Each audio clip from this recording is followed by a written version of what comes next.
Hi guys, welcome to my newest video. Thank you for clicking on it. So lately, I've had a lot of you in store and online asking about transitioning your animal from foods.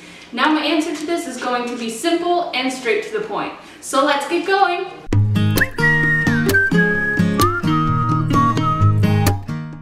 So transitioning foods is really not as complicated as it seems. Whether you're transitioning foods from a higher quality to a veterinary diet, it doesn't matter, the process is quite the same. What you're going to want to do is always make sure for the most smooth transition that you'll have about a week and a half to 2 weeks of your old food left. This is because if you suddenly transition to a new food, depending on what's going on with your dog, you might see some GI upset and other symptoms that come along with it. The most common issues that we see from sudden transition are diarrhea, vomiting, gas, and sometimes even heartburn. It's not going to be the end of the world if you can't transition slowly, but it's definitely a little bit easier on your dog system if you do. When you have both the new food that you are going to be transitioning to and a little bit of the old food that you were feeding before, what you're going to want to do is slowly transition from 75% of the old food to 25% of new food. After a few days of that, generally I recommend that you go 50 and 50, and then you do 25% old and 75% new. After a few days of that, you're free to transition completely over to the new food. Usually this takes about the course of a week. If you have a really sensitive animal, what I generally recommend to my clients is that you do this over the course of 2 weeks or more, depending on what the issues that you see are going on. I've even had some customers come in who tell me that they have to do it over a month or more period, depending on the nature of their animal's condition.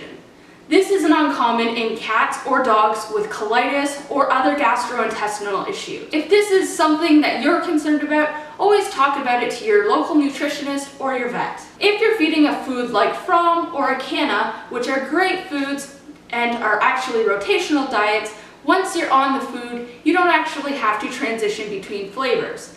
The reason this is because most dogs and cats who are healthy generally don't have an issue with switching just the protein.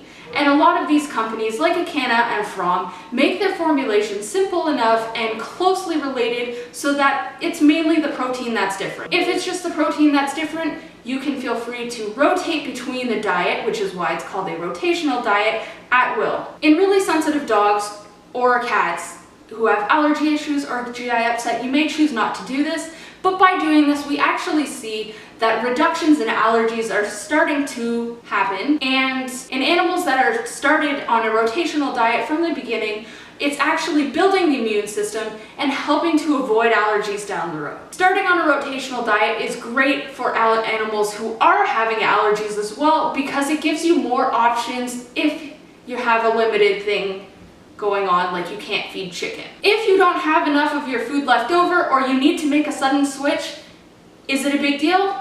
No problem. Most nutritionists got you covered. What you can do to help transition more smoothly if you don't have the option of doing it slowly, you can add a bunch of different things to your pet's foods. One of the most frequently purchased things that I recommend is pumpkin or sweet potato.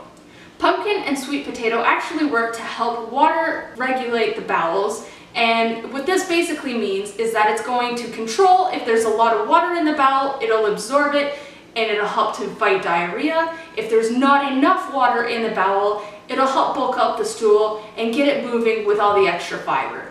Another thing that you can do to help combat any GI issues is doing something like slippery elm, which we carry at my store in a powder called Thrive. And slippery elm is actually a great thing to combat a lot of different things, including GI upset, colitis, and even throat irritation. If you don't have these options available, what does that mean? You could do a pre or probiotic, or a combination of even both. Many pet stores have these available, and they come in so many different formats. They come in powders or even treats, and you just sprinkle it onto the food or give the treat to the pet, and that'll help build the flora to help combat any GI issues that are going through your pet. Hopefully this video helps you if you are going through any different nutritional things with your animal, or you just were curious about how to do it in the future. If you have any more questions or concerns, please leave it in the comment section below and feel free to suggest any videos that you would like to see in the future. My question for you today is, if you fed supplements, what are they? We don't have Pouncey on any supplements, but Finn is on several. He gets Slippery Elm for his digestive issues. He also frequently gets calming treats to help keep him calm, and we also keep him on an omega oil for his heart. I hope this is helpful to you guys. Keep on hopping!